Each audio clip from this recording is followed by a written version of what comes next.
Buenas tardes. Buenas tardes a todas y a todos. Disculpad los minutos de retraso, que a veces pasa esto de algún problemilla técnico, pero nada, ya estamos todos listos y veo que ya estáis casi todos, por no decir todos aquí. Perfecto. Juan Carlos, mi compañero, y dando paso si alguien no ha entrado todavía, no hay problema. Y bueno, pues un año más estamos aquí para hablar, en este caso, nuevamente del colectivo de mujeres afectadas por, si son portadoras de hemofilia o tienen alguna otra alteración de coagulopatía, ¿vale? Y este año pues hemos pensado hablar de la calidad de vida también en nosotras, ¿no? Como colectivo. Antes, bueno, deciros también que normalmente, bueno, estas sesiones durarán va a durar hoy entre hora y cuarto, calculamos más o menos. Vamos a hacer primero, os voy a hacer como una pequeña presentación de lo que va a ser esta sesión online, ¿vale? En qué va a consistir. Luego daré paso a los especialistas en la materia que nos van a hablar de ello. Y por último, los últimos minutos siempre es importante que también los tengamos para que hagáis preguntas, ¿no? Que haya una ronda también de preguntas para todas y todos. Bueno, deciros también que esta sesión está siendo grabada, por si es que alguien no quiere, digamos, que salga su imagen, podéis quitar la cámara en un momento dado, no hay problema, pero a nosotros nos viene muy bien tener esto como material, ¿vale? Y hay gente que a lo mejor hoy no puede estar y luego lo puede ver, ¿de acuerdo? Me alegra de ver tantas caras conocidas y de que hayáis podido estar. Y bueno, ya como veo que ya el tiempo pasa, son las 6:10.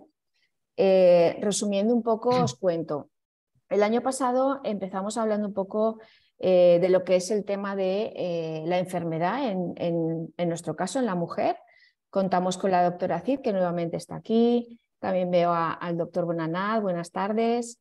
Vale, gracias por estar a todos. Y hablamos un poco de pues, todo lo que nos va condicionando en la vida, ¿no? Y de que a veces, pues según cada persona, cada mujer en este caso, pues algunas veces muchas normalizamos o no normalizamos los síntomas, con lo cual eso pues tiene una repercusión. Por eso es importante que hablemos hoy de calidad de vida, ¿vale? De ahí el título de la webinar. Según la OMS, y no voy a enrollarme mucho con esto, siempre es un concepto relacionado con la salud, eso está claro, ¿verdad? Tanto salud física como mental.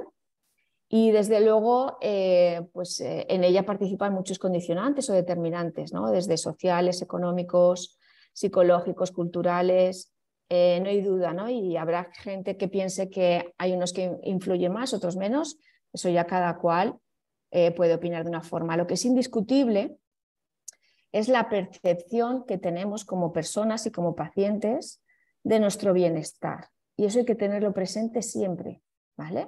De ahí el concepto de calidad de vida, porque si se tiene en cuenta lo que piensas como paciente, como persona, es que, digamos, estás apoyando también que cada una de nosotras piense en el autocuidado, ¿no? En lo importante que es cuidarnos en el día a día.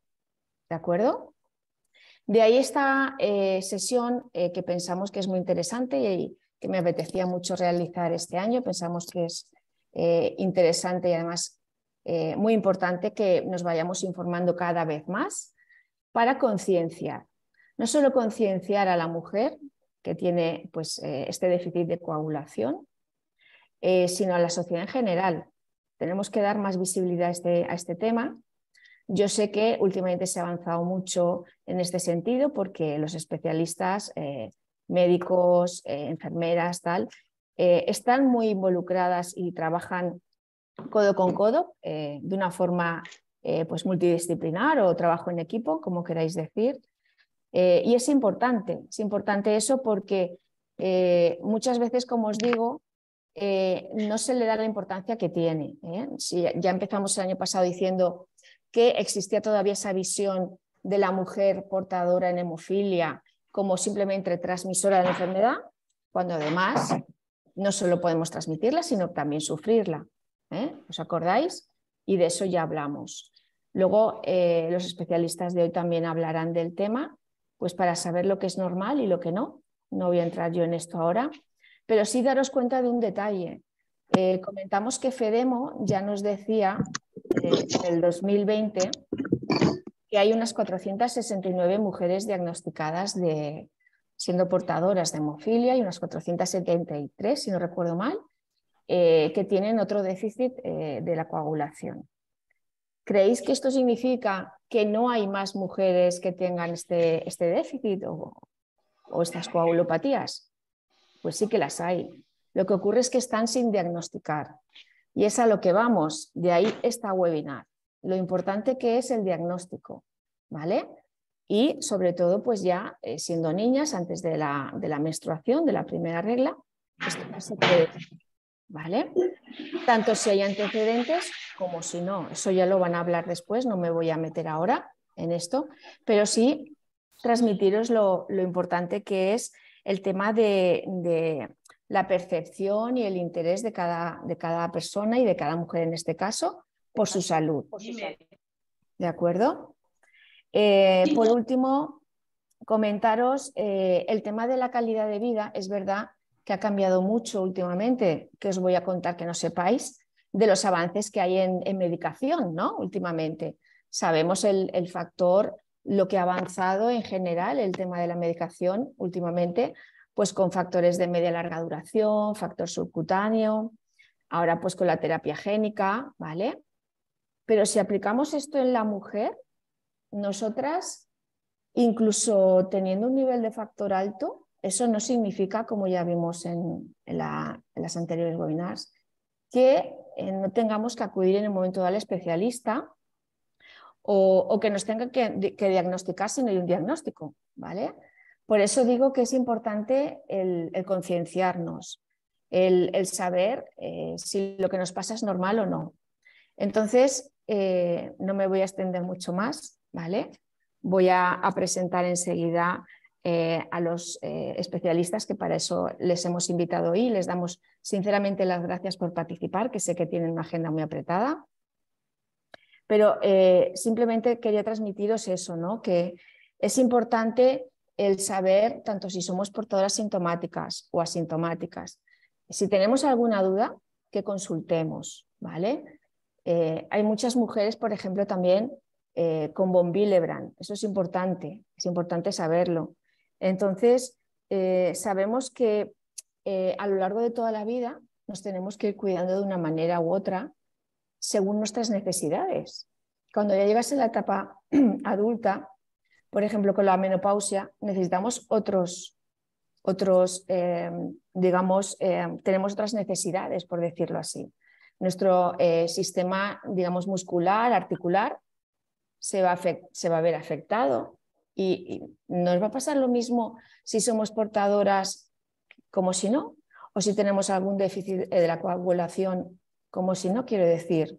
Es importante tener siempre en cuenta estas cosas, estos detalles, ¿no?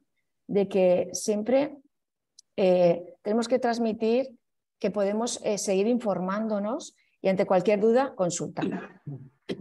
Bien, voy a presentar ya sin más dilación, que sé que el tiempo apremia y no me quiero enrollar, porque como os decía antes, es muy importante que luego hagáis preguntas, tanto al doctor Berrueco, Rubén Berrueco, ¿vale? Que él es pediatra, es médico del Hospital Sant Joan de Déu, ¿vale? De Barcelona, es pediatra en hematología, jefe del servicio de este hospital y responsable de la vida pediátrica en este hospital que os digo. Y sé que bueno, está muy involucrado en todo este tema y ha tenido a bien participar, aunque sé que tiene muy poco tiempo. Incluso hoy que ha venido de viaje dice, bueno, unos minutos los saco de donde sea. Así que muchas gracias, Rubén. Y bueno, te vamos a dejar a ti ahora compartiendo pantalla para que nos expliques un poquito más sobre este tema tan interesante e importante. Muy bien. Pues nada, yo espero que se me oiga. Lo primero que tengo que darles gracias a vosotros, a mí bueno, y sobre todo a Ana bueno, la doctora Cid y el doctor Bonanat, que pensaron en mí para hablar con vosotros hoy, con vosotras. Voy a ir dejando un momento que comparta pantalla antes de nada. Vamos a ver. Vamos a ver. Decidme si se ve la presentación, ¿cierto? Sí, vale. Bueno, la idea es, o lo que me comentasteis, era sobre todo hablar de cómo los trastornos hemorrágicos afectan a las adolescentes, porque yo no os olvidéis, claro, yo veo pacientes hasta los 18 años, después ya no les sigo, de este tema os hablará el compañero. Yo os quiero transmitir un poco la importancia de hablar de este tema con las posibles portadoras o con las pacientes que tienen una coagulopatía, porque es precisamente en esta edad donde a veces, pues, por tabú, por vergüenza, por no sé, por muchos motivos no se habla mucho y es un tema en el que nosotros incidimos mucho, ¿vale? Entonces, como os decía, como os comentaba Encarni, pues yo soy pediatra, soy hematólogo pediátrico y bueno, pues trabajo en San Juan de Dios. Nosotros tenemos una unidad integrada con el Hospital de San Pau. Yo veo los pacientes pediátricos y ellos los adultos de cualquier coagulopatía, ¿vale? Entonces, antes de empezar, como tampoco sabía muy bien el público al que me iba a dirigir, mis diapositivas hay muy poca información médica, pero muchos conceptos, ¿vale? No me extenderé mucho. Básicamente, y esto ya lo sabéis, o si no lo sabéis, os lo imagino, seguro que os lo han explicado muchas veces, cuando tú tienes o piensas en cómo funciona la coagulación, yo siempre lo explico así, con una serie de fichas de dominó que están en fila, y que cuando llega un problema que va a empujar a la primera ficha, las fichas irán cayendo hasta que al final consigamos que caigan todas y que se consiga pues el hacerse el coágulo, ¿no? Que sería el objetivo final. Lo que ocurre en cualquier coagulopatía y en el caso concreto de la hemofilia es esto que veis aquí, pues que falta una ficha, que bien, sí, llega el problema, cae la primera, empuja unas cuantas, pero este tema se queda en la mitad. Es una manera bastante, ¿no?, ilustrativa de entender lo que ocurre. Y esto es lo que le pasa a un paciente con hemofilia grave, le pasa también a un paciente con hemofilia moderada y también le pasa a un paciente con hemofilia leve y a una portadora que se comporte como un hemofílico leve. Y esto también, como veo que os lo comentaron el año pasado, no incidiré mucho. ¿Qué ocurre? Que cuando hablamos de coagulopatías llevamos muchísimos años hablando del paciente hemofílico varón y es un poco al que, bueno, un poco no, es el que se le ha dado mucha importancia porque era el que tenía muchos problemas, ¿no? O el que tenía más problemas. Pero cuando hablamos de diferencias entre hombres y mujeres, no solo las encontramos en la coagulación, las vamos a encontrar en los gustos, ¿no? Típico que a las chicas les gusta el rosa y a los chicos les gusta el azul. Esto cada día está cambiando, pero bueno. También cambia mucho la manera de comunicarse entre ellos y con los adultos. Y esto es importantísimo por lo que os hablaré al final, ¿no? Por el tema de hablar con las adolescentes sobre lo que es el sangrado menstrual abundante. Por supuesto, pues hay evidentes diferencias a nivel del sistema reproductivo y de lo que hoy nos ocupa, que es el tema del sangrado menstrual abundante derivado del ciclo menstrual. Bien. ¿De qué vamos a hablar? Pues aparte de las portadas de hemofilia, como ya comentaba Encarni, de la enfermedad de von Willebrand, que es en realidad la coagulopatía congénita más frecuente, de las portadoras de hemofilia y de otras coagulopatías. Mínimos conceptos y luego hablamos del sangrado en la adolescente. Yo creo que esto lo conocéis todas. Las mujeres portadoras pueden ser portadoras porque el padre sea un paciente con hemofilia. Un señor hemofílico va a tener pacientes no afectos de hemofilia y sus hijas serán portadoras obligadas de hemofilia porque heredarán el cromosoma X afecto. Las mujeres portadoras que se casen o tengan hijos con un varón sano tendrán un 25% de probabilidades de tener un varón afecto, porque heredarán la X afecta a la mitad de los varones. Así de la misma manera, pues la X afecta la heredarán la mitad de las mujeres. Tenemos un 25% de posibilidades de que las niñas sean portadoras. Pero hay una cosa que, si nos lo comentaron el año pasado, sí que merece la pena incidir para entender bien lo que ocurre, porque siempre se había pensado que las portadoras, como tienen 2X, pues están bien y no tienen problema porque el otro X compensa lo que está pasando. Siento que no se vea muy bien la imagen, pero es que es muy, muy ilustrativa. Convengamos que en cada célula hay 2 cromosomas X y esto para la célula es demasiada información. Es tanta, tanta, tanta información que va, como veis aquí, no sé si lo veis bien, que ha cogido a un X y lo han enrollado en una cuerda para que no pueda hacer su función. En realidad esto lo que viene a explicar es que en cada célula de vuestro cuerpo, las mujeres tenéis un cromosoma X funcionando y otro cromosoma X apagado, anulado. Y esto es una cosa que es aleatoria. La mitad de las células habrán anulado el de color naranja y la otra mitad habrán anulado el de color lila. ¿Qué ocurre? Que hay mujeres, y no sabemos, bueno, sé que se sabe por qué, pero es un poco más complicado de explicar, en las que, bueno, pues por lo que sea, están anulando más un cromosoma que otro, y si se da la mala suerte de que el único cromosoma que queda activo es el portador de hemofilia, pues estas mujeres tendrán un nivel más bajo de factor. Esto es un poco más lioso, pero quería explicároslo para que lo pudierais más o menos entender. ¿Qué ocurre? Que si hablamos con los expertos de hemofilia estos son el grupo internacional, es decir, la gente que más sabe de hemofilia, ha definido que por debajo del 40% o 0,4, más, esto es 40%, aquí en España solemos utilizar el 40%. Esto se define como pacientes con el diagnóstico de hemofilia según este subcomité. Entonces, cuando veis aquí este gráfico, lo que representa es aquí las mujeres que no tienen hemofilia o no son portadoras de hemofilia, perdón. Y aquí a las portadoras de hemofilia. Y como veis, hay una diferencia. Las pacientes con hemofilia tienden a tener un nivel de factor más bajo. Y además de que lo tienen más bajo, algunas se acercan y habrá pacientes que estén por debajo de este 40%. Es decir, se van a comportar como pacientes con hemofilia leve. ¿Y qué ocurre? Pues que dependiendo del nivel de factor que tengamos, que vamos a considerar normal por encima del 50, una hemofilia leve del 5 al 40 o 5 al 50, moderada 1,5 y grave por debajo del 1, ¿qué ocurre? Que muchas pacientes, muchas portadoras se van a colocar en este nivel. Y la gracia está en que, pues, para operarte, por ejemplo, pues es que necesitas un nivel más alto de factor. Es decir, para entrar a un quirófano tienes que conocer perfectamente cuál es tu nivel de factor y qué se va a hacer para que este nivel aumente. ¿Y por qué esto es importante? Porque yo, ojo, que no quiero asustar a nadie, ¿eh? Estamos informando para que todo el mundo sea consciente de que es importante conocer esto, que las pacientes que son portadoras de hemofilia, que veis que están en rojo, sangran más en las intervenciones quirúrgicas, sangran más cuando les sacan un diente, sangran más cuando les sacan las amígdalas, que esto es uno de los ejemplos que había en esta publicación, y es importante, muy importante, conocer estos niveles.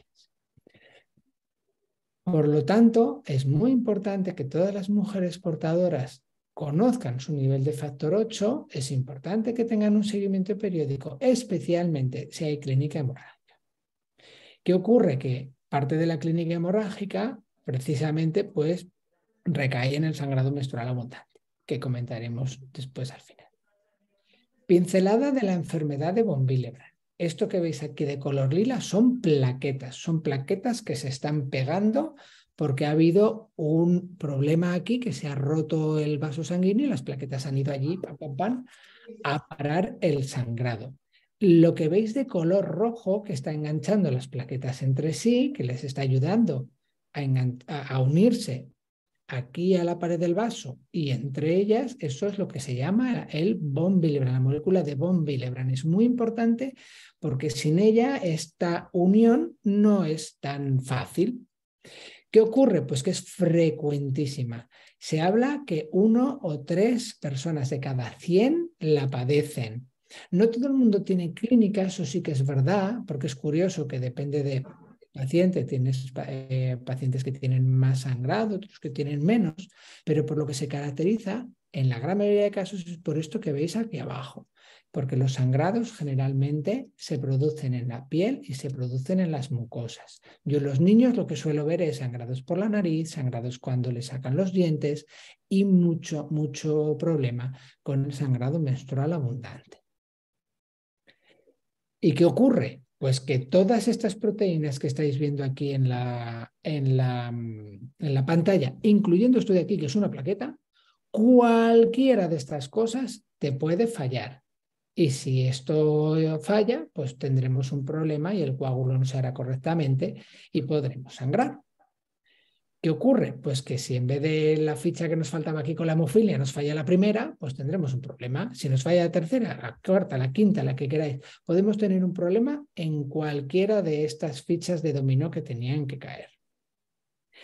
Y vamos ahora al tema del que me habían un poco también, ¿no? El que Carmen me había pedido un poco más que tratara. ¿Cómo abordamos nosotros el tema del sangrado menstrual abundante en las adolescentes? Bien, es un importante problema en las pacientes con coagulopatías porque sabemos que muchas pacientes con von Willebrand, esto es la enfermedad de von Willebrand, y esto es pacientes de sexo femenino, mujeres con un déficit de factor 8, es decir, portadoras de hemofilia en este caso, o un déficit de factor 8, portadoras de hemofilia, vamos a dejarlo ahí.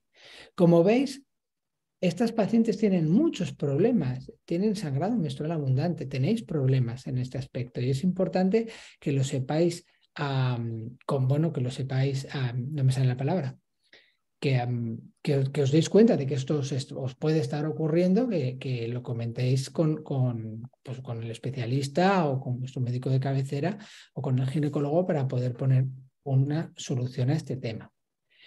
Esta diapositiva, más que en los números, en lo que quiero que entendáis, esto quizá el doctor Rubio también lo explicará, es que de aquellas mujeres que tienen un sangrado menstrual abundante, de todas las mujeres que tienen un problema de sangrado menstrual abundante, un 20% tendrán un problema en la sangre, una coagulopatía congénita, y quizá no lo sepan y les podamos ayudar en ese momento una vez diagnosticada. Y por el otro lado, fijaos que es que entre casi el 60 y el 93% de las mujeres que tienen una coagulopatía tienen un sangrado menstrual abundante, es decir, no es un problema menor, porque como ha comentado Encarni, se ha demostrado, y esto está demostradísimo, que el sangrado menstrual abundante está muy relacionado con la calidad de vida, y luego comentaremos por qué. ¿Qué ocurre con la menarquia? La menarquia es la primera menstruación de una niña, una adolescente. Durante el primer año tras la menarquia, las menstruaciones van a ser, bueno, en muchas ocasiones irregulares. Esto se habla mucho. Las reglas, bueno, pues le viene una cada mes y medio, cada 2 meses. Y además se sabe que estas chicas, pues como las reglas son muy irregulares y a veces dolorosas, no dolorosas, pero que sí que pueden sangrar algo más. Entonces hay una cosa generalizada a quitarle importancia a que una chica sangre más de lo normal durante el primer año después de la menarquia. Y eso no tiene que ser así. Una adolescente no tiene por qué sangrar más de lo normal en las primeras reglas y hay que hacerle caso, hay que ayudarle a identificar que eso es un problema y acompañarla para ver si podemos hacer algo para que esto mejore. Es que además luego hay otro problema y es que es muy difícil que estas pacientes te digan, estas niñas de 13, 12, 14 años, después de la primera, segunda menstruación, te digan si es mucho o poco lo que están sangrando. No es fácil, no es fácil. Además hay una percepción muy inconsistente porque lo que para una es mucho, para otra es poco. Y además también depende de si mi madre también sangraba mucho, que es lo que pasa en el von Willebrand. Como mi madre también sangraba mucho, mi tía también, porque es una cosa familiar, todo el mundo le quita importancia. Entonces, hay una cosa que nosotros estamos incidiendo mucho, esto que veis aquí está en inglés, pero ahora nosotros lo tenemos también en castellano, y es esta regla del 7-2-1 que hablamos con las pacientes. Un ciclo menstrual, un sangrado, no tiene que durar más de 7 días. Los cambios de compresa o de tampón no han de ser más frecuentes de 2 horas y los coágulos no pueden ser más mayores al tamaño de una moneda de 1 euro. Estas son cosas muy generales, pero este tipo de imágenes, ¿no? Ayudan mucho a que a hacer educación sanitaria, porque nosotros estamos incidiendo mucho en este punto. A las portadoras, las hermanas de nuestros pacientes, sobre todo, principalmente, o a las pacientes con sangrado menstrual abundante, o a las pacientes con cualquier otra coagulopatía, allá sobre los 11, 12 años, las invitamos a venir a la consulta y tienen una consulta no con nosotros, que también, con los médicos, con los hematólogos, pero sobre todo con el personal de enfermería, que es quien mejor va a hacer esta educación sanitaria. Se acercan a ellas de manera individual, alguna vez lo hemos hecho en pequeños grupos, explicándoles, bueno, preguntándoles qué es lo que saben sobre la menstruación. Evidentemente lo avisamos a los padres de lo que vamos a hablar, ¿eh? Porque es decir, les vamos a preguntar qué es lo que conocen sobre la menstruación, les vamos a explicar qué es la menstruación y qué es una menstruación normal y qué no lo es, para que en el momento en que esto empiece, primero estén informadas, todos no estén asustadas y sepan lo que hacer. Pues si necesitan tomar antifibrim, si no, si nos tienen que consultar, etcétera, etcétera. Entonces, esta es mi última diapositiva. El problema que tiene el sangrado menstrual no es sangrar mucho en un ciclo, que también. Es que el sangrado menstrual abundante es una cosa que se repite todos los meses de la vida de la paciente.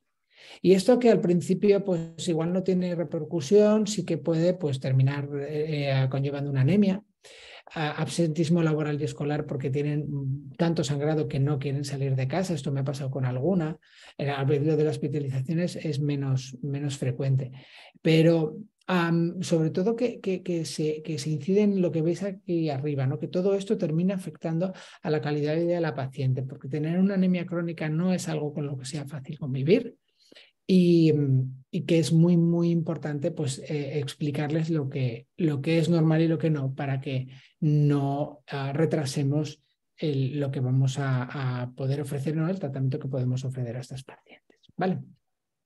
Y esto era un poco, te voy a compartir, y esto era un poco que son unas diapositivas para dejarlas un poco aquí sobre la mesa y que después, sobre todo, pues las dudas que tengáis podamos hablarlas, que yo creo que es lo más importante, ¿no?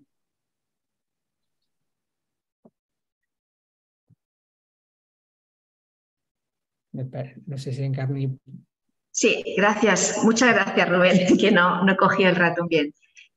Muy interesante, de verdad, todo lo que nos has dicho y muy práctico, porque de eso trata lo que os decía antes, ¿no? De informar a través de los canales adecuados, porque a veces ante la duda no es normal, y nunca mejor dicho, que normalicemos porque, bueno, a lo largo de toda nuestros años de vida, pues mira, mi madre sangraba mucho, es normal que yo también, como bien has dicho, no.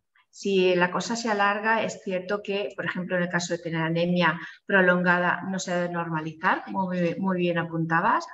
Y es verdad que no hay muchos estudios, por no decir que apenas ninguno, yo no he visto al menos, ¿no? Desde ninguna federación, que incidan en este tema de la calidad de vida en la mujer portadora o con coagulopatías. Y nos parecía muy interesante tratarlo por ello, ¿no? Por un poco visibilizar y seguir concienciando. Como os digo, porque lo primero es informar para concienciar, ¿vale? Muchísimas gracias, Rubén. Y bueno, ya cuando acabe el doctor... Luego hablamos más. Eso es. Cuando acabe el doctor Rubio, que voy a presentar a continuación, él os va a hablar ahora un poco siguiendo pues con las etapas de la vida, ¿no? A través de, pues ya desde que somos adultas, ¿vale? El doctor Juan Rubio Moll es jefe también de ginecología y obstetricia en el Hospital La Fe de Valencia, es jefe de este servicio y bueno, os voy a dejar con él que os va a hacer ahora su presentación, ¿vale? Cuando acabe ya haremos la ronda de preguntas. Cuando quieras, Juan. Por conectarme. Sí. Vamos a ver. Lo tengo aquí al lado, un momentito. Ahora me decís si se ve bien la presentación. Vale, os dejo con él aquí ahora. Pero no se puede poner en mesa. Sí, a ver. Minimizar. No, está así. Bueno, yo soy el doctor Rubio. En primer lugar, agradecerle a Encarni la invitación para venir a hablaros sobre este tema tan importante. Y en segundo lugar, pues felicitar al doctor Rubén Berrueco por la excelente exposición que ha hecho. He de hacer una pequeña rectificación. Yo no soy el jefe de servicio de obstetricia y ginecología de la FE. Yo soy un médico normalito que llevo la unidad de diagnóstico prenatal y entonces estoy ligado un poquito con esto. Bueno, dicho esto, vamos a entrar, si consigo ver la sesión en este ordenador, porque mi ordenador no sé por qué no se conecta bien la pantalla. Pues no me funciona. ¿No? Funciona.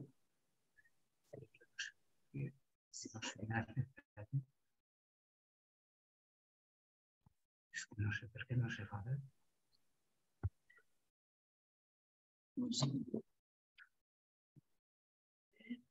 Estamos teniendo problemas con la presentación. Sí, sí que es así. Eso es. Bueno, como he dicho antes, o sea, vamos a empezar pues, siguiendo más o menos siguiendo con la definición que ha hecho Rubén, saber que la hemofilia es un trastorno hemorrágico hereditario causado por la deficiencia de los factores de coagulación. La hemofilia A y la hemofilia B son trastornos ligados al cromosoma X y esto significa que afectan predominantemente a los hombres, aunque las mujeres siendo portadoras también pueden padecerla. El diagnóstico precoz de portador es fundamental, entre otras cosas, para una prevención primaria que está dirigido a determinar la capacidad de transmitir esta lesión. Como manifestaciones clínicas de la hemofilia que afecta a las mujeres va a estar siempre relacionada con las hemorragias, con las secuelas de las hemorragias y con las disfunciones del factor de coagulación. En la hemofilia grave vamos a tener sangrados espontáneos y sangrados a tempranas edades, incluso desde el nacimiento. La calidad de vida de estas mujeres se puede ver afectada tanto física como psicológicamente debido a que los sangrados en las articulaciones de forma repetida van a producir una artropatía, los periodos menstruales prolongados y abundantes habrá veces que incluso van a necesitar tratamientos hemofílicos en determinadas situaciones y luego el alto nivel que tienen estas mujeres, sobre todo por el sentimiento de culpa y rol de cuidadora crónica que tienen aquellas que tienen hijos con hemofilia. El diagnóstico de hemofilia portadora va a influir en la decisión de tener descendencia. Por supuesto, deben ser informadas en una consulta de preconcepcional acerca de las opciones del diagnóstico genético prenatal y el diagnóstico preimplantacional, porque la mujer debe estar preparada para tener un embarazo desde su condición de portadora y ante la probabilidad de tener el nacimiento de un hijo hemofílico. En cuanto a las opciones de maternidad, tenemos la concepción natural, la concepción espontánea. La experiencia nos enseña que todavía hay gente que se queda espontáneamente embarazada sin ningún tipo de seguimiento en relación con la hemofilia. Evidentemente, esto no es lo más indicado. Con seguimiento, una de las primeras cosas que nosotros intentamos saber es si el feto es varón o no es varón. Entre otras cosas, para hacer un diagnóstico después del parto o hacer un diagnóstico prenatal y tomar precauciones cara al parto e incluso ofrecer la posibilidad a aquellas mujeres que sean portadoras de un embrión con hemofilia grave, la interrupción de embarazo, que en este país es legal hasta la semana 22 más 6. También tenemos técnicas de reproducción asistida. En el caso de que, por ejemplo, sean gametos de ambos portadores, podemos recurrir a la fecundación in vitro con diagnóstico prenatal y ello nos va a permitir el diagnóstico, sea la selección de embriones de sexo femenino, estén afectados o no estén afectados, o el diagnóstico genético, con lo que podemos elegir cualquier tipo de sexo, pero con un embrión no afectado. En los casos de madre portadora se puede también recurrir a la fecundación in vitro con ovodonación de una mujer que no sea portadora o de donación de esperma en el caso de que la madre sea sana o el padre sea hemofílico. También se puede optar simplemente por la adopción o no tener hijos simplemente. En cuanto a los métodos de diagnóstico que nosotros tenemos, una vez tenemos la mujer embarazada sospechosa de ser portadora o no, disponemos de pruebas invasivas y pruebas no invasivas. En las pruebas no invasivas están encaminadas a saber si llevamos un feto varón o un feto hembra. El feto hembra seguramente puede ser que sea portador o no, y el feto varón suele ser casi siempre enfermo. Para ello contamos con test que hacen analíticas en la semana 8, que podemos ver si es varón o hembra. Hoy disponemos también el test prenatal no invasivo, que aparte de darnos la información sobre la probabilidad de alguna trisomía, también nos informa sobre el sexo que tiene el embrión. Y las ecografías de alta resolución a partir de la semana 16 también nos pueden informar y nos pueden asegurar si llevamos un feto varón o un feto hembra. Eso nos va a servir para plantearnos si hacemos una prueba invasiva o no. Si decidimos, porque es un feto varón y queremos saber si el feto va a ser enfermo, disponemos de la biopsia corial, que es factible hacerla entre la semana 11 y la semana 13, las amniocentesis a partir de la semana 15 y raramente, en casos muy especiales, se puede utilizar una funiculocentesis. Esto prácticamente no se hace casi nunca. Y en aquellas pacientes que han recurrido a técnicas de reproducción artificial, concretamente fecundaciones in vitro, se puede hacer un diagnóstico genético preimplantacional. Dicho esto, yo me había planteado, pues, la charla con vosotros, ver en cada esfera de la vida de la mujer cómo va a afectar la hemofilia, tanto la menstruación, el embarazo, el parto, y luego el tratamiento que tenemos para estas mujeres portadoras. Como bien ha dicho el doctor Rubén, la menarquia va a ser el primer reto hemostático que tiene la mujer. Este momento hay muchas familias que es el que utilizan para saber si la mujer va a ser portadora o no va a ser portadora cara a una futura descendencia. Nosotros, desde el punto de vista médico, porque hay muchas definiciones de sangrado, de menorragia, metrorragia, no sé cuándo, o sea, ahora las sociedades científicas lo han englobado todo de la palabra sangrado menstrual abundante, que es aquel sangrado que dura más de 7 días, tiene una pérdida mayor de 80 mililitros por cada ciclo y tiene una prevalencia entre el 8 y el 27%. O sea, dicho de una manera, no todas las mujeres que van a tener sangrado van a tener una trombofilia o una hemofilia, pero sí todas las que son portadoras de un trastorno de la coagulación van a tener sangrado. Como bien ha dicho también el doctor Berroeco, las adolescentes, igual que las mujeres perimenopáusicas, suelen ser las más afectadas, entre otras cosas porque es el momento que ellas tienen ciclos anovuladores y son ciclos que sangran bastante más. El sangrado excesivo nos va a provocar anemia, produciendo debilidad y cansancio. Los periodos menstruales abundantes, prolongados y dolorosos pueden afectar a la sexualidad, a su vida diaria, incluso ausentarse del trabajo. Como muy bien hemos dicho tanto Rubén como Encarni, estas mujeres no son conscientes de sus síntomas como anormales y no suelen buscar casi nunca asesoría médica. Aquí en este cuadro os pongo la definición de un periodo normal, tanto en frecuencia como en sangrado. Para nosotros una menstruación normal es aquella que tiene una frecuencia de 24 y 38 días. El sangrado va a durar menos de 8 días, va a ser un sangrado regular, aunque existen variaciones de un ciclo a otro que damos como normal entre 7 y 9 días, y la cantidad de sangrado está entre 5 y 80 mililitros por cada ciclo. O sea, el sangrado intermenstrual debe ser ausente. Es evidente que es muy difícil saber exactamente qué sangra cada mujer. Hay distintas fórmulas, que si pensar las compresas, que si los tampones, lo que sea. Hoy, gracias a las copas menstruales que llevan medidor, es muy fácil saber lo que sangra cada mujer en un ciclo, porque con el medidor podemos ir acumulando y saber al final del ciclo toda la cantidad de sangre que ha tenido.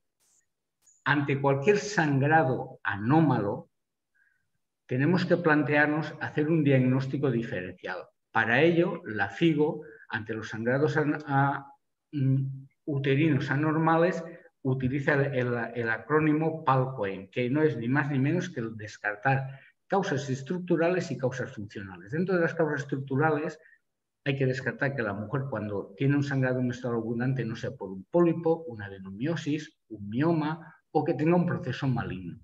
Y dentro de las causas funcionales, evidentemente, está la coagulopatía, los factores ovulatorios, las causas endometriales, iatrogenias, porque también se sangra secundario a alguna medicación que se le haya dado a estas pacientes. La mayoría de mujeres tienen embarazos normales sin ninguna complicación hemorrágica, pero es cierto que hay unos riesgos maternos y fetales. Las portadoras de hemofilia A durante la gestación aumentan sus niveles de factor de una forma considerable, sobre todo a partir de la semana 18 a la 35, pero así todo es necesario realizar controles. El momento de más riesgo que tiene este tipo de pacientes es en el primer trimestre, va a ser las amenazas de aborto y abortos espontáneos. Y cuando nos planteamos hacer una técnica invasiva para un diagnóstico prenatal, porque en ese momento todavía los factores de coagulación no han subido.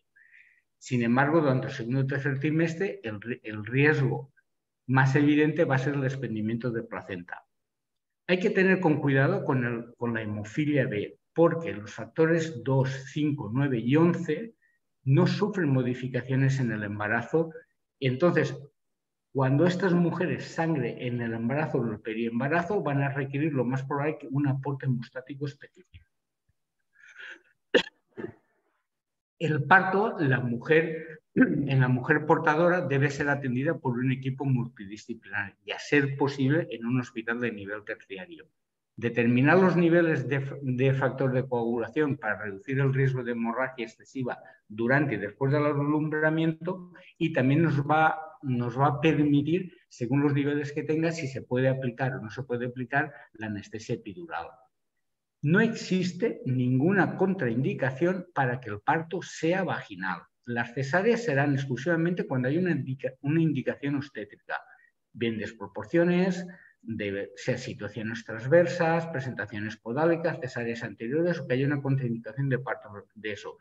Pero hay que tener claro que la cesárea electiva no va a reducir los riesgos fetales y, sin embargo, nos va a aumentar mucho los riesgos maternos.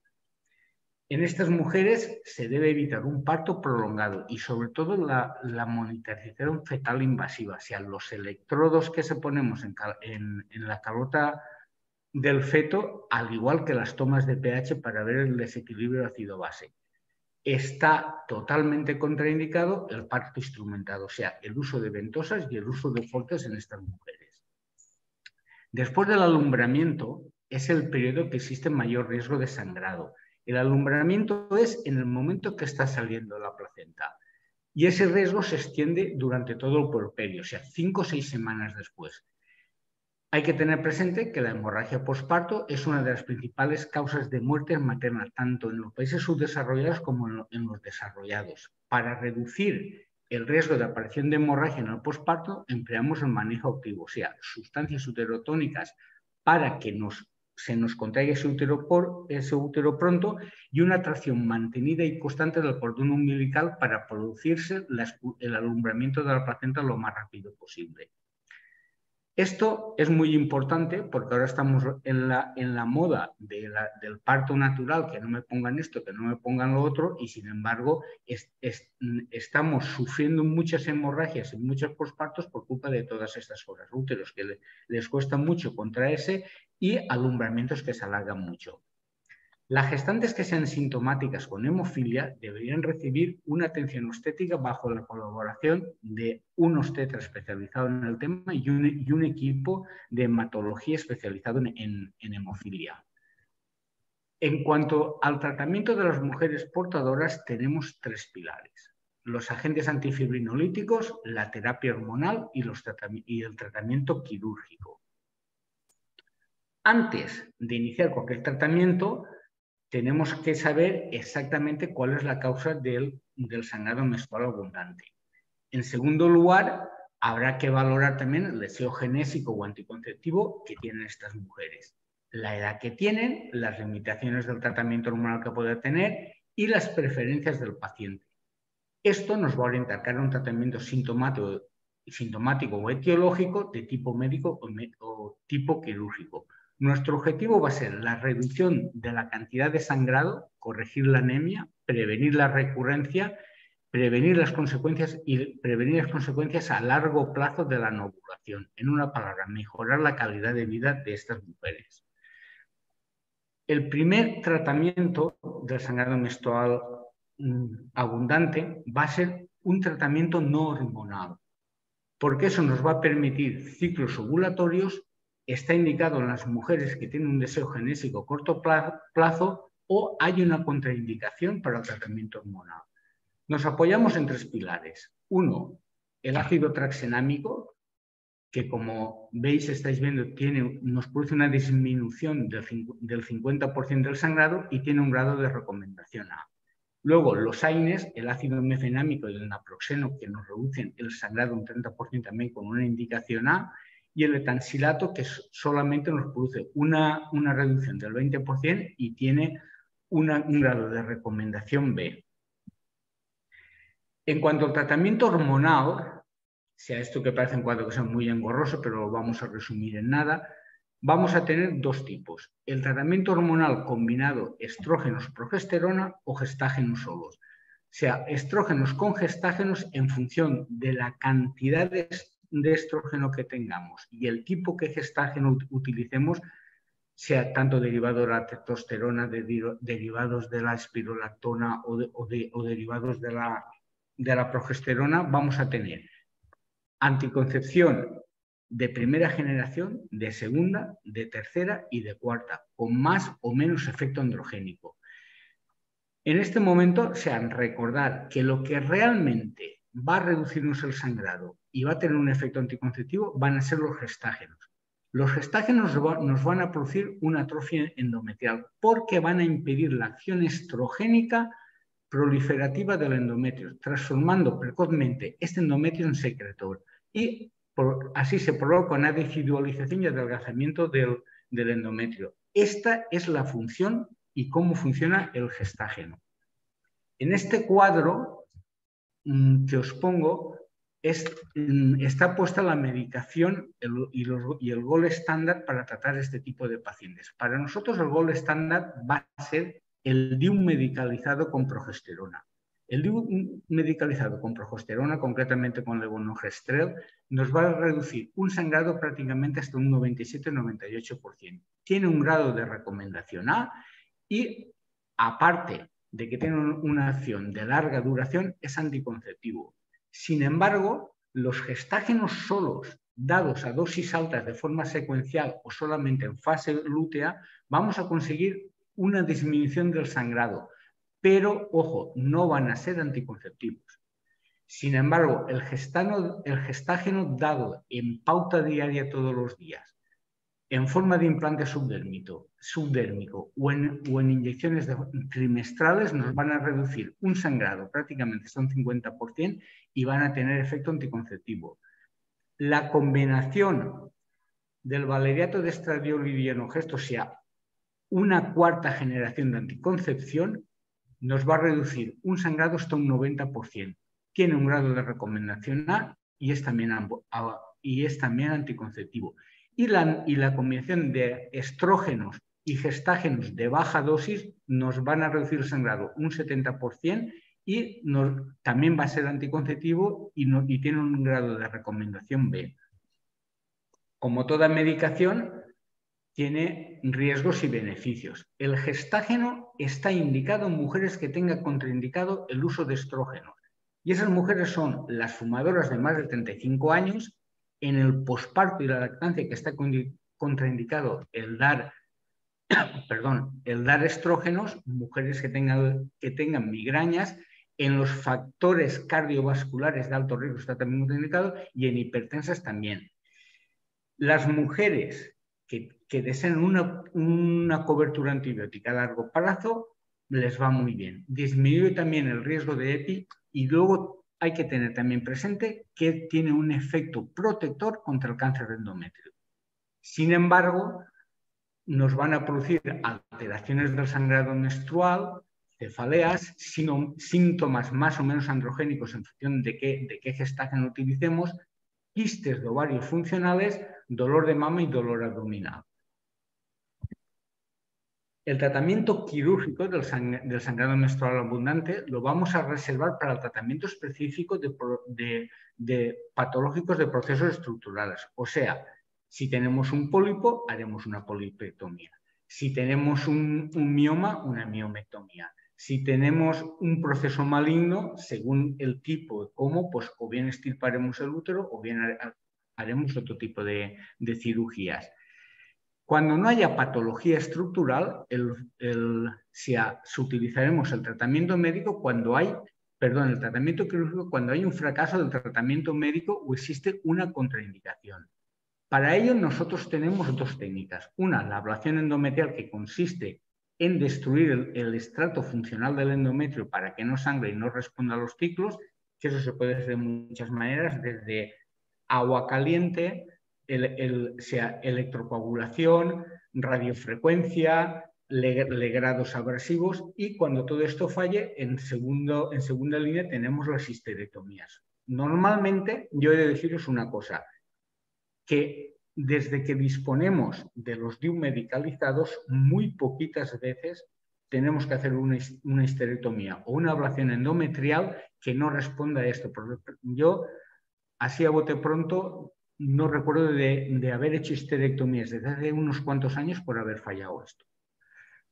Como conclusión es saber que el sangrado menstrual abundante y el articular va a generar importantes costes personales y sociales, pudiendo afectar la calidad de vida de la mujer. Hay que hacer siempre en un sangrado menstrual abundante un diagnóstico diferencial para descartar tanto las causas orgánicas como las causas funcionales. Considerar la terapia no hormonal como primer escalón terapéutico, sobre todo en las mujeres que tienen deseo genésico a corto plazo. La terapia hormonal hoy juega un importante papel en el sangrado menstrual abundante, siendo el DIU medicalizado, el DIU de levonorgestrel, no voy a decir ningún nombre comercial porque ya hay varios en el mercado, hasta hace poquito nada más había uno, que lo tendréis seguramente todos en vuestra mente, es el gold estándar para la reducción del sangrado. Y ahora tenemos la anticoncepción de cuarta generación como segunda línea de tratamiento. Individualizar siempre el tratamiento. No siempre que va a sangrar una mujer va a sangrar porque tenga un trastorno de la coagulación, tenga una trombofilia, puede tener cualquier patología orgánica, incluso tener un cáncer de endometrio. Y el tratamiento quirúrgico lo vamos a utilizar cuando fracasa el tratamiento médico o existe alguna patología orgánica. Y esto es todo lo que os quería contar. Creo que os he pegado una paliza muy larga, pero vamos, se era muy difícil resumir todo esto.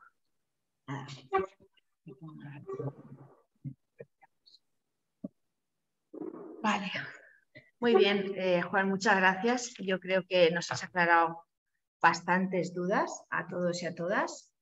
Es cierto que a lo mejor alguna cosa, pues a lo mejor quizás no nos queda por el lenguaje tan clara, pero para eso ahora vamos a hacer las preguntas, ¿no? Quien quiera preguntar. Y de verdad, muchas gracias porque yo creo que has hecho un buen repaso, digamos, desde que la mujer ya deja de ser adolescente, piensa un poco también en su futuro, el tema de la maternidad, la fecundación. Muy bien, de verdad, gracias. Bueno, pues hemos llegado al turno de los que estáis aquí escuchándonos. Podéis preguntar tanto a Rubén como a Juan cualquier duda, ¿vale? Juan Carlos os abre el micro y ya podéis preguntar cuando queráis. Tanto a Rubén como a Juan, el que queráis. Venga, voy a romper el hielo yo. Te pregunto, Rubén, a ver, ante, por ejemplo, la duda cuando una mamá es portadora y tiene una hija, ¿a qué edad exactamente le recomiendas, antes de que le baje, está claro, el periodo, que se haga un estudio? ¿Vale? Es importante que yo la verdad es que lo hablo con cada familia. Un poco lo ideal es intentar saberlo cuanto antes y te explico por qué. La vida está llena de sorpresas y de repente un día tenemos una apendicitis, ¿no? Entonces, yo prefiero, es un poco rebuscado, pero la verdad es que prefiero saber cuanto antes si las hermanas de mis pacientes son portadoras o no. y el nivel de factor 8 con el que se manejan de manera basal. Para mí es importante saberlo, entonces lo discuto con las familias. Es verdad que yo tengo una enfermería que no me la merezco y que hace analíticas a criaturas de toda edad sin problemas, pero si tuviera que decirte una edad, yo esto lo empiezo a comentar con la familia a partir de los 5, 6, 8 años. Para mí es un buen momento y evidentemente antes, si esta niña tiene que operarse evidentemente de cualquier cosa o sobre todo si tiene clínica lo voy a mirar antes. No me suele pasar, pero allá 5, 6, 7, 8 años lo miramos. Muy bien. Sí que también pueden necesitar una operación, ¿no? Estoy pensando en Sí, anginas, que es bastante frecuente. O es poco frecuente, pero luego es que pasan cosas, ¿no? Yo recuerdo una hermana de un hemofílico que, bueno, pues un accidente escolar, no grave, pero un accidente escolar que vino pues con una hemorragia nasal muy importante, que se dio, se pegó en la cara, pobrecita, se cayó y se pegó en la cara y bueno, pues mucha epistaxis, mucho problema y claro, si no sabes si es portadora o no, ya entras con la duda de si poner alguna cosa, si no poner, si... Y el hecho de en esta paciente saber que tenía el problema, pues para nosotros fue un pim pam, ¿me explico? Para nosotros fue mucho más rápido, no nos estuvimos con historias. Muy bien, gracias. Sí, entiendo que cada persona, en este caso cada niño Sí. también, exacto, dependiendo del caso. Muy bien. De acuerdo. ¿Alguien más quiere preguntar algo? Venga, animaos, que ahora tenemos la oportunidad. ¿Se oye Encarna? Se oye con eco. ¿Se oye bien? Ah, espera, que Encarna. Ahora Ana, habla a ver. Ahora no es mi día. Ana, yo creo que se te oye con eco porque estás conectada 2 veces. Estoy conectada. No sé.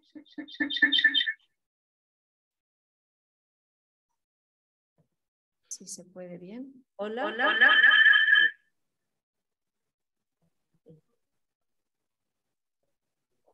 Puedes escribirlo en el chat, Ana. Ya. Sí, y lo leemos. No sé por qué hace ahora eco.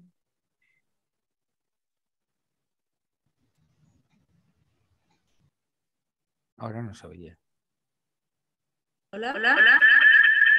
No sé qué pasa.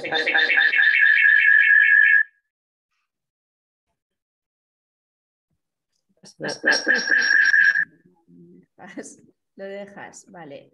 Vamos a ir leyendo las preguntas que nos van enviando en el chat. Vamos a ver. Manuela nos pregunta, bueno, nos dice, Begoña nos pregunta si una paciente tiene con una anfibrinogenemia, ¿tenéis experiencia de embarazo o si tiene que hacer profilaxis con fibrógeno antes del embarazo para la correcta implantación? No sé si ha quedado clara. Quizá la doctora Cid podría comentar esto Claro, mejor. mejor. Pero yo sí que ha habido un caso de una paciente en el hospital de San Pau que nos comentaron, esta paciente estaba en profilaxis. Es que supongo que hay que individualizarlo, pero sí, estas pacientes pueden recibir profilaxis. Lo que desconozco totalmente es si lo necesitan ya para para quedarse embarazadas. Esto no, no es mi tema. A ver, la pregunta.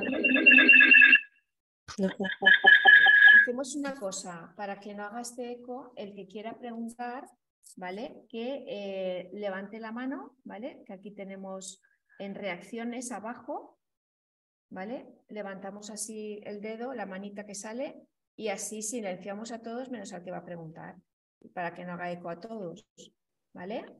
¿Parece bien?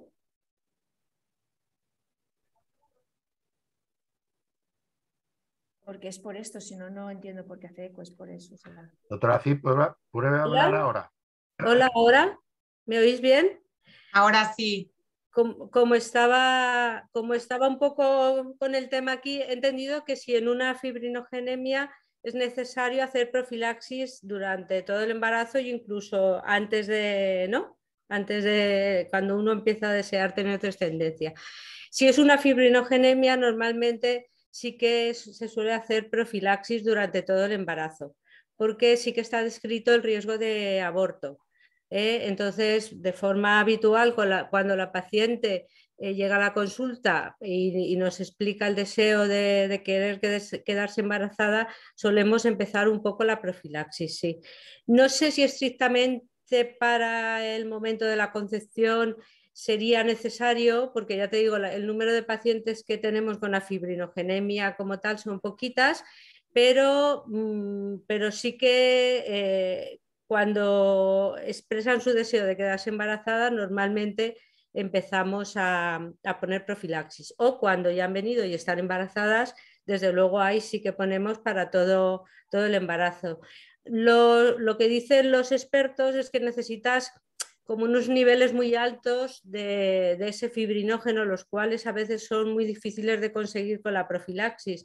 Entonces, nuestra experiencia, que no es mucha porque no hay muchos pacientes, es que tampoco necesitas unos niveles altísimos de fibrinógeno durante el embarazo, sino hacer una profilaxis más o menos estándar, y con eso las poquitas pacientes que hemos tenido han llegado bien al parto. Sí que hay que ir midiéndolo y prepararla bien de cara al parto, porque ahí también pueden sangrar bastante y quizá ahí sí que hay que administrar alguna dosis extra de fibrinógeno si deseas hacer la epidural, si se plantea, y para el parto sí. Sí que hay que hacer. De acuerdo, muchas gracias, doctora Cid. ¿Alguna pregunta? Yo tengo una pregunta con respecto al DIU. Muy bien, Karen. A ver. Yo tengo colocado el Mirena, por ejemplo, ¿no? Sí. Me lo indicaron justamente por los sangrados abundantes. Me lo pusieron en 2017 y me dijeron que tenía una duración de 5 años. Correcto. Cuando fui a hacerme el control ahora a la Seguridad Social, me dijeron que por indicaciones del proveedor me lo podían dejar 2 años más. ¿Eso es correcto? ¿Es así o no? Vamos a ver. Es una verdad medias. El DIU, como efecto anticoagulante, es para 5 años, que para el tiempo que tiene la medicación. Como efecto anticonceptivo se puede alargar 2 años más por orden del fabricante, pero en tu caso concreto, que lo llevas por un sangrado menstrual abundante, yo creo que se debería de reemplazar. Porque sí es cierto que me empezaron sangrados pequeños que antes no tenía. Claro, porque es que te ha pasado el efecto de la medicación. Como anticonceptivo te sirve 2 años más, pero tú, más que como anticonceptivo, lo llevas para evitar el sangrado, la medicación que llevas está calculada para 5 años. Va a salir ahora al mercado uno, en vez de llevar 40 de levonorgestrel, que va a llevar 52, que ese será para 8 años. Pero ese todavía no está comercializado aquí en España. Ok, entonces tendría que volver a consultar. Yo creo que en tu caso concreto se debería de reponer. O sea, sería de recambiar ese DIU, porque tú lo llevas por un sangrado menstrual abundante. Tú no lo llevas como anticonceptivo, aunque lo utilices como anticonceptivo. Entonces, el efecto anticonceptivo dura 2 años más, que eso es lo que pone el prospecto y la indicación del fabricante, pero medicación ya no le queda el DIU. Perfecto, muchísimas gracias. Vale. ¿Alguna pregunta más, chicos, chicas? ¿A todos? Yo quería Hola, buenas tardes. Un par de comentarios, aprovechando que ahora me podéis escuchar, si no hay más preguntas. Si hay preguntas, esto era un poco comentario para mis compañeros, de mis sensaciones en consulta. Si hay preguntas, prefiero que sean las preguntas. Tony, creo que querías consultar algo, ¿no? Sí, pero también veo que Lara tenía la mano levantada. A ver, yo respecto a la pregunta que hizo Karen, a ver, yo ahora mismo tengo 51 años. Me pusieron el DIU hace, también por muchos sangrados abundantes, pues hace como 6 años o algo así. Y mi ginecóloga me dijo que como ya estaba iniciando la menopausia, porque bueno, ahora sí estuve como 3 meses sin tener reglas, entonces me dijo que normalmente lo que se hace es dejarlo hasta 1 año y pico después de que se retire la regla. Y me dijo que claro, que de momento no se me iba a quitar. Entonces, claro, al decir usted que con 5 años, pero también entiendo por otro lado que bueno, al no haber estar habiendo tanto sangrado, como que es normal, creo que se podría dejar, no sé, no Vamos sé a si ver. es correcto lo que me han dicho. ¿Ella me oye? Sí. Vamos a ver. Yo lo que digo es que si tú el DIU lo llevas para evitar un sangrado, Sí. la medicación es para 5 años. Pero como efecto anticonceptivo, las indicaciones del fabricante son 2 años más ahora. Entonces, tú, por ejemplo, estás en una edad que estás alrededor de la menopausia y la perimenopausia, porque si entre 51 y 53 años está la media de la menopausia aquí en España, no es ninguna idea descabellada, si no sangras, dejarlo, porque te sirve como anticonceptivo también. Pero vuelvo a recalcar lo de antes. Como medida para disminuir el sangrado, el Mirena y los otros que hay comercializados como el Mirena, que llevan la misma carga hormonal, es para 5 años. Ahora, como efecto anticonceptivo, porque hay mucha gente que utiliza el Mirena no por un sangrado menstrual abundante, sino como anticonceptivo, se puede alargar por indicación del fabricante 2 años más. Ese es el tema, porque hay mucha gente que los utiliza los Mirena no por el sangrado, sino como anticonceptivos, porque la tendencia de ahora, tanto en la anticoncepción a largo plazo como la anticoncepción a corto plazo, es que la mujer sangre lo menos posible. Incluso ya hay marcas comerciales de anticoncepción oral que nada más tienes 3 reglas al año. Tienes una regla cada 4 meses, porque como la regla no sirve para nada, no tiene ningún sentido que la mujer regle. Entonces, toda la terapia anticonceptiva va a que la mujer sangre pocas veces y en poca frecuencia y poca cantidad. No sé si me has entendido. Sí, muchas gracias. Vale. A ver, ahora es Lara la que tenía también la mano levantada. Lara, cuando quieras. Sí. ¿Te vas a Hola. al doctor Berrueco o al doctor Rubio? Rubio. Rubio. Pues bueno, no sé, supongo que igual cualquiera de los dos podrían responderme.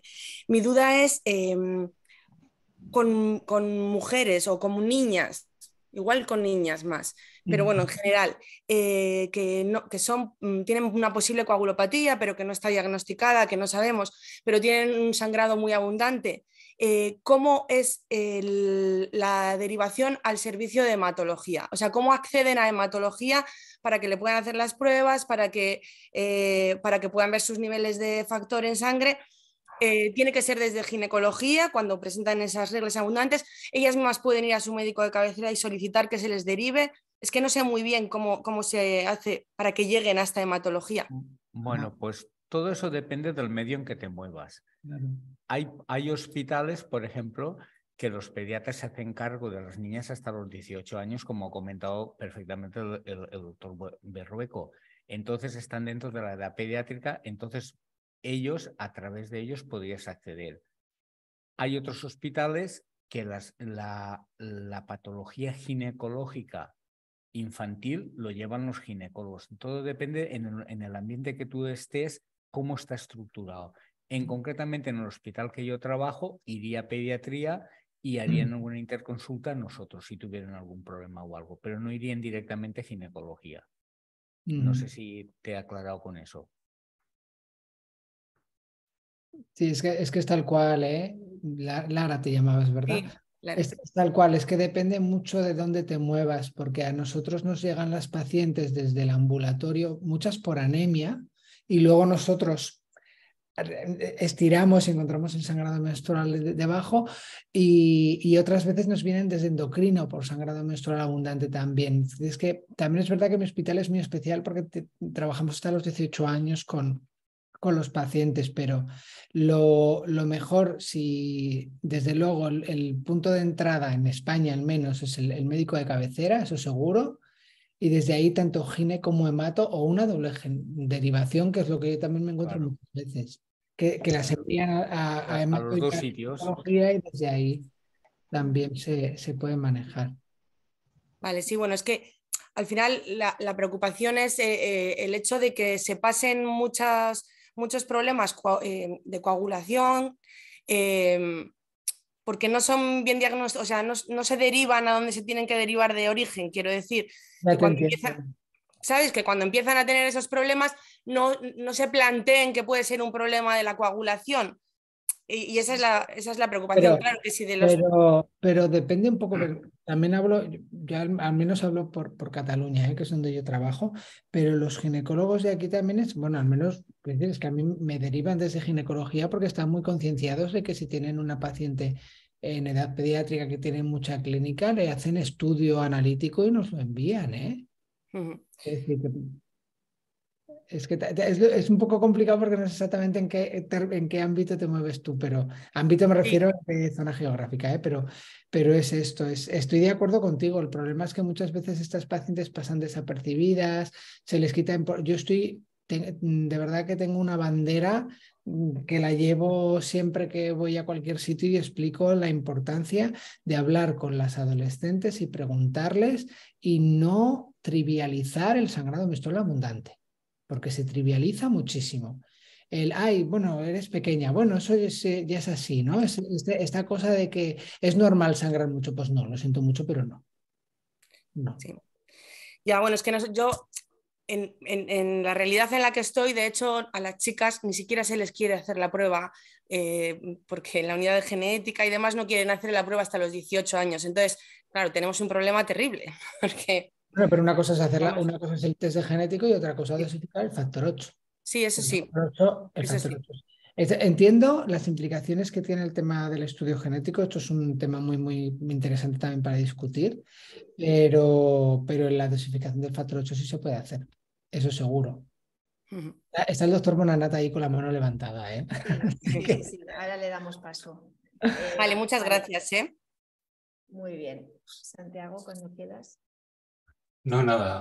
Al hilo de lo que se ha preguntado ahora, a ver, yo creo que esto, todos los que formamos parte del otro lado de la mesa, ¿no? De la parte facultativa, estamos de acuerdo en que el aumento de sensibilidades ha sido progresivo y se atiende con especial intención de diagnosticar pronto a todas aquellas niñas que debutan o que presentan un sangrado anómalo, menstrual, pero no solamente niñas, sino también a mujeres adultas o incluso mujeres de mayor edad. Las cosas evolucionan y yo creo que han evolucionado en esa línea. De hecho, aquí tenemos la participación de dos grandísimas personas y muy buenos amigos a los que aprovecho para felicitar y agradecer que hayan invertido su tiempo en esto. ¿En qué consiste el criterio de derivación? Pues el criterio de derivación es variable, depende del hospital. Evidentemente, cuando un hospital tiene una estructura muy focalizada al diagnóstico y al tratamiento de las enfermedades de la coagulación, pues todo es más sencillo. Pero eso no significa que la gente que es atendida en otras áreas de referencia, donde a lo mejor el hospital tiene otra orientación, no vayan a ser finalmente derivadas. Entonces, yo en concreto me dedico, entre otras cosas, a filtrar todas las propuestas que vienen, tanto al servicio de hematología como al servicio o a la parte de hemostasia, y encuentro remitidos en muchos lugares, desde las consultas de ginecología, nos las trasladan a lo mejor desde pediatría después de haber finalizado el estudio, vienen directamente de atención primaria, de obstetricia, 1000 lugares, y cada vez vienen más. Luego, lo de la genética o no genética, eso es otro tema, eso ya es nuestra competencia, nuestro trabajo. Entonces, pues podemos estar hablando de portadores de hemofile, pero podemos estar hablando de gente con alteraciones de la función plaquetar, con enfermedad de von Willebrand, con defectos de la coagulación, con 1000 cosas, incluso con alteraciones no necesariamente de la coagulación, sino que son secundarias a otras enfermedades. Entonces, ese es nuestro trabajo. ¿Y cuándo hacemos las cosas? Pues cuando toca, ni más ni menos. Antes se suscitaba la pregunta de cuándo empezar a estudiar a las niñas. Pues bueno, hay que considerar que hay urgencias, prioridades y tiempos. Entonces, en ocasiones la urgencia o la necesidad de tener un diagnóstico es muy precoz porque hay cosas que así nos lo recomiendan, pues una clínica excesiva o la proximidad a una cirugía, como decía Rubén, pero hay otras ocasiones en las que a lo mejor no pinchamos a una niña de 5 años porque le supone un poco de trauma tener que pinchar una analítica y sacarle un montón de tubos y nos esperamos al momento más adecuado. Es decir, que aparte de ser médicos, somos personas Y somos seres humanos con nuestros sentimientos y nos ponemos un poco en el lugar de la persona que tenemos delante. Esa es la base, yo creo que de la atención sanitaria de éxito, ni más ni menos, que la hagan personas para personas. Muy bien, muchas gracias, Santiago. Muchas gracias. ¿Tenéis alguna pregunta más por ahí? ¿Alguien quiere preguntar algo más? Yo quería hacer un par de comentarios, a cada uno. A Juan, es verdad, la experiencia en la consulta de las mujeres que sangran y que nosotros vemos el primer escalón, les ponemos anchafibrin y si no se controla, pues la remitimos. Y la verdad es que desde que está el DIU de levonorgestrel, la verdad es que casi todas las pacientes, yo diría un 98-99% de las pacientes están muy, muy satisfechas con cómo les controla la menstruación, aparte de la anticoncepción. La verdad es que yo creo que hay un antes y después desde el uso, yo que llevo ya varios años, y eso lo notamos en la consulta. Muy pocas pacientes han tenido que quitárselo, han tenido problemas y la verdad es que para las que vienen están muy satisfechas y generalmente se controla muy, muy bien el sangrado menstrual abundante en estas mujeres mayores. Y luego a Rubén le quería decir un poco la sensación, o si a él le pasa lo mismo, la satisfacción de cuando ha recibido a en su caso, una niña con una anemia importante y les ponemos tratamientos y la tratamos, es un antes y un después, que no va más allá de subir la hemoglobina, sino y que muchas veces ni los padres ni la niña es consciente de lo cansada que estaba, de la falta de concentración, de la no sonrisa, y conforme la va remontando, pues pasa a ser una niña más vital, con más ganas de hacer cosas y mucho más activa.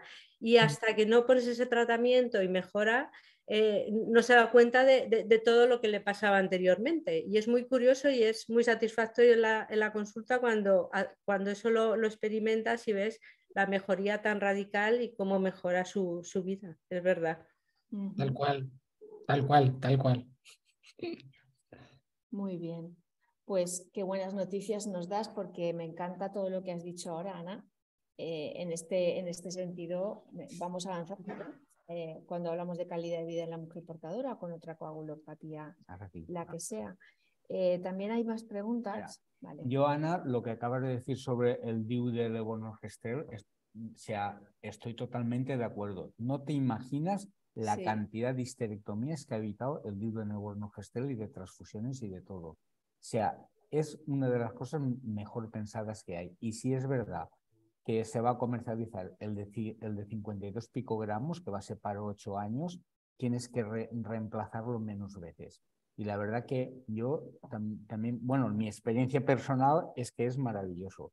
Yo creo que no he quitado ninguno, sea por efectos secundarios, por mala tolerancia, ni he tenido expulsiones ni nada así. Yo estoy encantado con ese DIU. Vale. Siguiendo con la ronda de preguntas, creo que Claudia quería preguntar, ¿verdad? Claudia, ¿no estás por ahí? Lo ha escrito en el chat. Vale. Su pregunta, vale, es que es portadora sintomática con un 35% de factor von Willebrand y dice que su sobrina tiene un 59% de factor. ¿Podría ser portadora? Entiendo que se refiere a que ella tiene una deficiencia de von Willebrand, entiendo, ¿no? O portadora de hemofilia. Portadora sintomática. A ver, esto también discusión larga. Es que solo con ese dato no lo sé, necesito ver toda la analítica, necesitaríamos ver todo. Y si es una sola analítica, lo malo que tiene el von Willebrand es que en ocasiones te lo encuentras normal rozando el larguero, que es este factor, está ahí un pelín ahí dentro de lo normal, pero rozando el larguero, y que habría que repetirlo como mínimo 2 veces para ver si es más bajo, porque a veces sube por cualquier motivo, puede subir. Entonces yo le recomendaría que lo comentara con su especialista de referencia. Perdón, doctor, pero yo soy... Hola, Claudia. Es que estaba con los cascos y entre una cosa y otra, perdón. Soy portadora de hemofilia, tengo los niveles bajos. Vale. Y aparte de eso tengo el von Willebrand. Entonces yo, como tengo pues mi sobrina que tiene 5 añitos, le pedí a mi hermana que le haga un dosaje de factor. Sí. Y entonces a darle el valor bajo porque no está dentro de lo normal. Porque es un factor 8 lo que le ha pedido. Ajá, dosaje factor 8. Vale.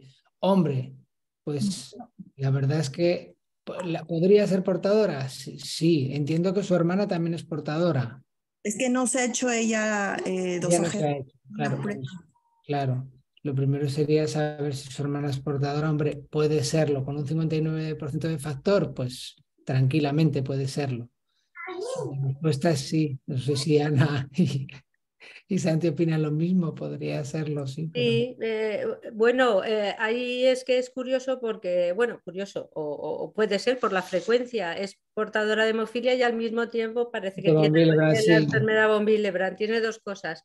Entonces, habría que hacer un estudio. Yo también aconsejaría que se estudiara primero tu hermana, porque evitaríamos pincharle a una niña que me imagino que es pequeña. Entonces, sabiendo de dónde partimos con tu hermana, pues ahí ya podemos buscar hacia la portadora de hemofilia, el Willebrand o las dos cosas y ampliar los estudios. Entonces yo te aconsejaría que empezara tu hermana el estudio, a no ser que tu sobrina tenga algo urgente que hacerse, y a partir de ahí delimitar si es portadora de hemofilia, si tiene los niveles de factor von Willebrand disminuidos, y a partir de ahí hacerle el estudio a tu sobrina. Y entonces evitaríamos, porque muchas veces como dice Rubén, tenemos que hacer varias veces varias determinaciones de factor von Willebrand, y entonces sería ideal evitarle eso si es posible a la niña, si no es nada urgente. Un consejo. Vale, muchas gracias.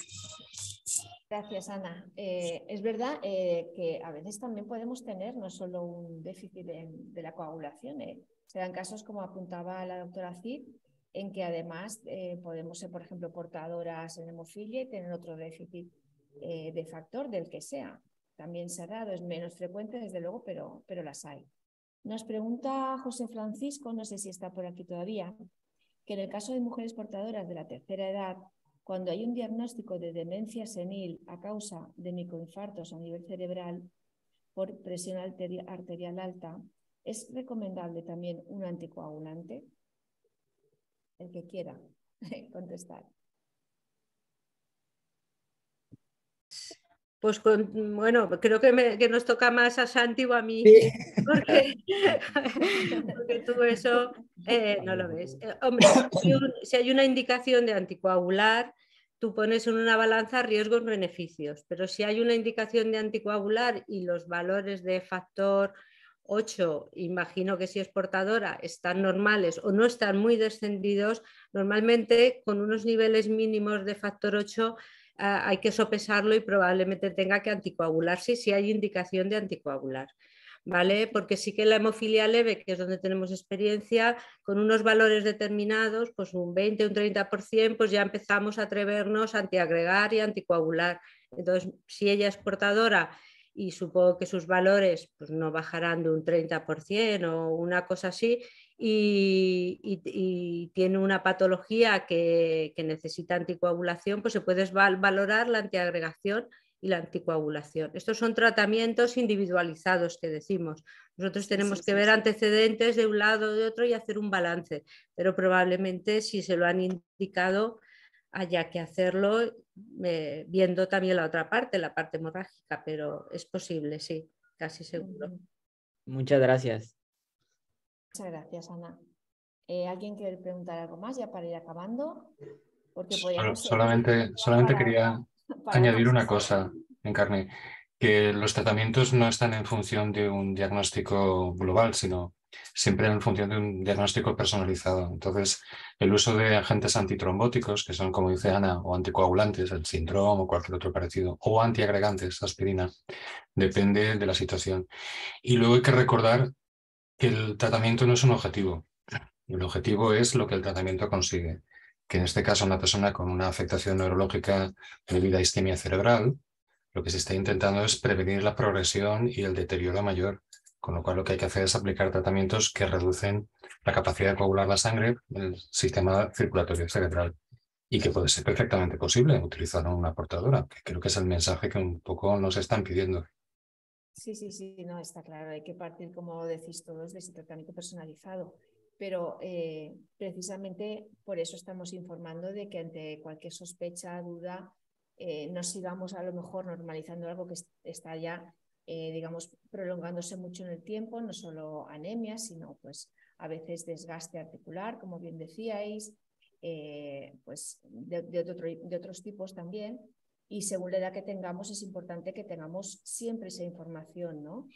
Y bueno, yo simplemente quería comentaros, en el caso, por ejemplo, de una mujer que tenga alto el nivel de factor, sabemos que va cambiando, ¿no?, a lo largo de la vida, no tenemos por qué siempre tener el mismo, pero ¿ante qué tipo de intervenciones debemos comentar a nuestro especialista, al hematólogo, según la edad, o al pediatra o al ginecólogo? Pues oye, me voy a operar de tal cosa. ¿En qué casos de qué operaciones debemos siempre consultar?